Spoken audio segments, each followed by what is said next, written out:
Halo people, balik lagi sama aku Ganjar kayak Pepper Clouds. Oke teman-teman, gimana kabarnya? Semoga kita selalu diberikan kesehatan dan kelancaran rezeki. Amin. So, di video kali ini aku akan coba kasih kalian tips gimana caranya memulai bisnis clothing dan apa aja yang diperlukan sebelum kalian merilis suatu produk.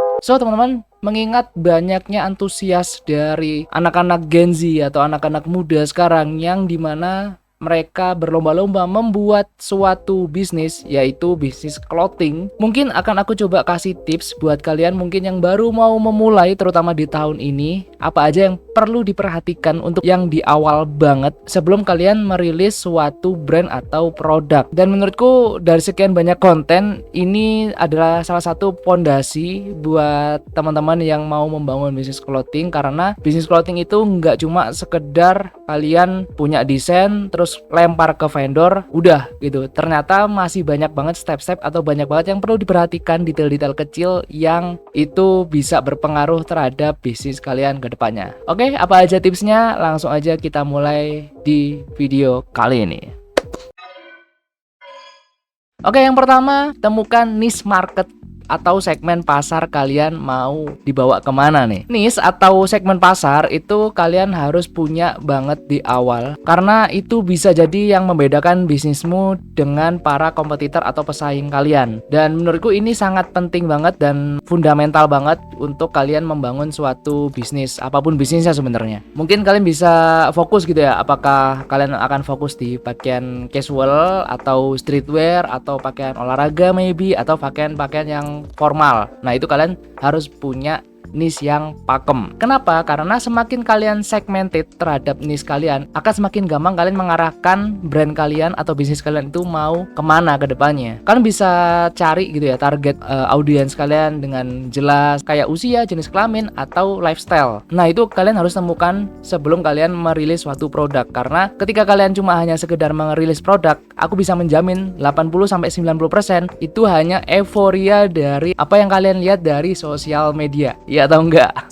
Oke, tips yang kedua, lakukan riset pasar yang mendalam, teman-teman. Riset pasar itu kenapa penting? Kalau buat aku, riset ini itu bisa membantu kita mengetahui apa yang diinginkan konsumen dan bagaimana posisi produkku di pasar. Dan ini juga nanti kedepannya akan membantu kita untuk mengidentifikasi tren fashion kedepannya seperti apa. Nah, cara riset pasarnya itu kalian banyak cara sebenarnya. Kalau kalian punya tim atau kalian pengen yang benar-benar tahu di lapangan seperti apa, ya kalian bisa langsung tanya ke orang random gitu ya. Bisa lewat wawancara atau kalian bisa survei online gitu ya untuk tahu preferensi mereka itu seperti apa sih. Kemudian kalian juga bisa cross check atau kalian bisa lihat-lihat konten-konten di sosial media yang mungkin beririsan sama niche dari brand kalian tadi ya, yang seperti nomor 1 tadi. Makanya kenapa aku bilang niche itu penting ya, karena kedepannya kita bisa narik gitu mau kemana, seperti itu. Kemudian kita juga bisa mungkin cek-cek kompetitor kita itu mereka bagaimana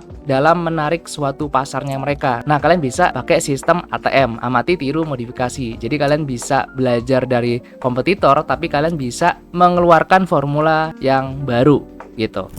Kemudian tips yang ketiga, bangun brand yang kuat. Kenapa hal ini penting? Branding itu kalau buat aku adalah wajah dari bisnisku. Dengan branding yang kuat, itu konsumen akan lebih gampang buat nginget dan milih produk kita dibandingkan kompetitor kita. Nah, kalau buat di awal banget, kalian bisa branding itu cari nama yang mungkin mudah diingat sama orang gitu ya. Dan kalian juga bisa sesuaikan logo dengan identity dari bisnis kalian sendiri. Nah, saranku mumpung kalian masih awal banget, pastikan logo dan warna brand kalian di sosial media itu kalian seragamkan gitu ya di platform medsos ataupun di website atau di e-commerce. Kenapa? Karena itu bisa menjadikan identity buat brand kalian. Jadi seenggaknya orang itu tahu nih, misalnya oh warna merah ini brand A, oh warna hijau ini brand B, kayak gitu. Jadi orang itu bisa secara nggak langsung ketika sering mengkonsumsi atau sering konten-konten kalian lewat di home atau mungkin di FYP, itu secara nggak langsung akan tertanam di calon konsumen kalian, teman-teman.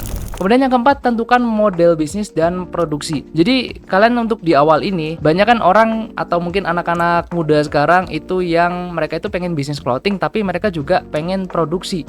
gitu. Jadi mereka pengen produksi sendiri, gampangnya kayak gitu. Kenapa hal ini penting? Karena kalau aku lihat sekarang ya, itu banyak anak-anak muda yang mau terjun di dunia clothing, tapi mereka itu berpikiran bahwa mereka itu pengen produksi sendiri. Yang dimana menurutku nggak salah gitu ya. Tapi kalian harus tahu kekuatan modal kalian itu seperti apa, kemudian nanti kualitas yang kalian produksi sendiri itu bagaimana, itu akan jadi problem yang lain yang bakalan timbul ketika kalian pengen semuanya itu sendiri. Kenapa? Untuk di awal aku menyarankan kalau misalnya kalian masih belum ada pengalaman ya di bisnis clothing terutama. Kenapa aku menyarankan kalian cari vendor aja? Karena kalian bisa fokus terhadap marketing sama selling, teman-teman. Jadi kalian untuk masalah produksi itu langsung aja kasih sama yang ahlinya. Nah, nanti seiring berjalannya waktu, kalau misalnya kalian memang sudah punya kapasitas, kalian punya cukup modal untuk membuat produksian sendiri, ya monggo, nggak masalah. Tapi buat di awal ini akan jadi PR banget kalau misalnya kalian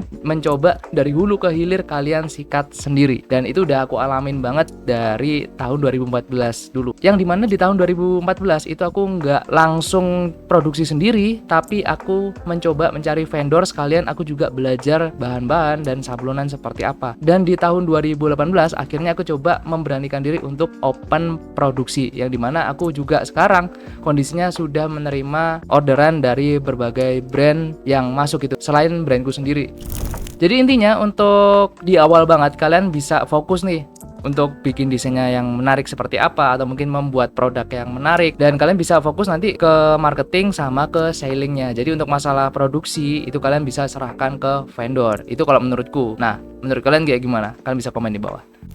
Tips yang kelima, gunakan medsos untuk pemasaran kalian. Ini mungkin udah nggak asing ya, apalagi buat Gen Z sekarang, karena ya media sosial adalah salah satu platform yang paling efektif untuk mempromosikan produk dan membangun community sebenarnya. Instagram, TikTok tuh bisa jadi salah satu platform yang cocok untuk bisnis clothing. Dan saranku mungkin buat teman-teman yang masih di awal banget, yang masih keterbatasan di modal, itu kalian bisa coba untuk konsisten bikin konten, entah itu di TikTok atau di Instagram, dengan mungkin ya kayak aku sekarang gini, ownernya yang kelihatan di kamera atau yang ada di depan kamera. Kenapa aku sekarang menyarankan untuk owner itu menjadi konten kreator juga? Karena di era sekarang bukan lagi sekedar kita eranya menjual produk aja teman-teman, tapi kita juga dalam tanda kutip menjual diri. Jadi untuk teknik marketing sekarang itu bisa dibilang orang itu lebih tertarik atau lebih trust terhadap siapa yang membawa produk atau brand tersebut. Makanya sekarang itu banyak konten-konten kreator yang bermunculan,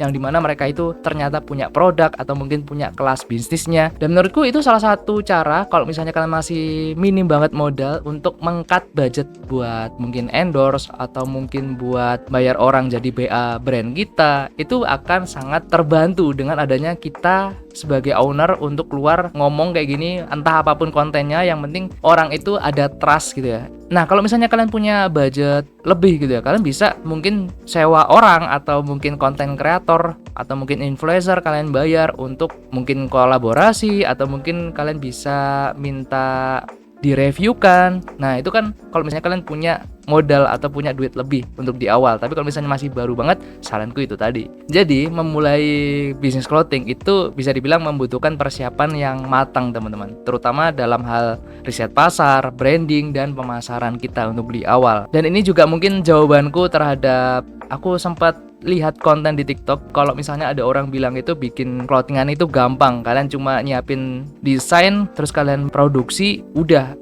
Enggak cuy, itu anak yang bisa ngomong kayak gitu, itu aku bisa jamin bisnis clothingnya masih belum ada, setahun lah belum ada lah. Nah, coba kalian tanya ke orang-orang yang at least udah 10 tahun lebih gitu ya. Nah, aku sendiri udah dari tahun 2014 sampai sekarang masih mencoba untuk konsisten, dan membangun bisnis itu banyak banget yang perlu diperhatikan, apalagi untuk di awal gitu ya. Yang udah jalan aja banyak banget yang perlu diurusin, apalagi yang bener-bener baru mau terjun gitu loh. Jadi anggapan bahwa memulai bisnis clothing itu hanya sekedar menyiapkan desain kemudian kalian bisa kasih ke vendor, udah gitu aja, menurutku itu salah besar teman-teman. Ya mungkin dia hoki gitu ya, sekali rilis langsung banyak yang terjual, ya nggak menutup kemungkinan bisa seperti itu. Tapi apakah cara seperti itu bisa long last ke depannya akan tetap laku seperti itu? Ya kita nggak tahu gitu kan. Ya kalau misalnya kita nggak punya planning apa-apa, menurutku hal tersebut ya hanya sekedar hoki aja sih gitu ya. Jadi saranku, yang mungkin aku sudah berkecimpung di sini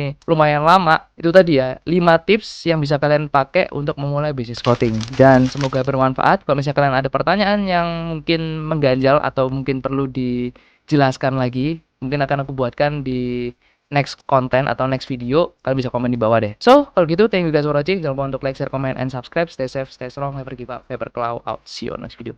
Bye bye.